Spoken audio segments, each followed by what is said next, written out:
মুন্সিগঞ্জে বৈষম্য বিরোধী ছাত্র আন্দোলনে নিহত ও আহতদের পরিবারের সদস্যদের সাথে সমন্বয় দলের মতবিনিময়। মুন্সিগঞ্জে বৈষম্য বিরোধী ছাত্র আন্দোলনে নিহত ও আহতদের পরিবারের সদস্য ও স্বজনদের সাথে মতবিনিময় করেছেন বৈষম্য বিরোধী ছাত্র আন্দোলনের কেন্দ্রীয় সমন্বয় দল। বিভাগীয় ও জেলা সফরের অংশ হিসেবে রবিবার সকালে কেন্দ্রীয় সমন্বয়ক সার্জিস আলমের নেতৃত্বে ১৩ সদস্যের সমন্বয়ক দল মুন্সিগঞ্জ এসে পৌঁছায়।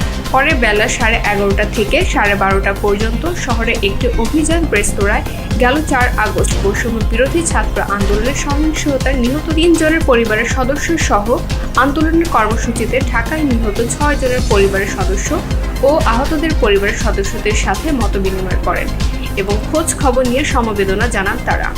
উল্লেখ্য, গত ৪ আগস্ট মুন্সিগঞ্জের সুপার মার্কেট এলাকায় বৈষম্য বিরোধী ছাত্র আন্দোলন চলাকালে ছাত্রদের সাথে আন্দোলনে যোগ দিয়ে গুলিবিদ্ধ হয়ে নিহত হয় মুন্সিগঞ্জ শহরের উত্তর ইসলামপুর এলাকায় কাজী মতিনের ছেলে রিয়াজুল ফরাজি, আলী আকবরের ছেলে মোহাম্মদ সজল ও সিরাজ সর্দারের ছেলে নূর মোহাম্মদ ডিপজল।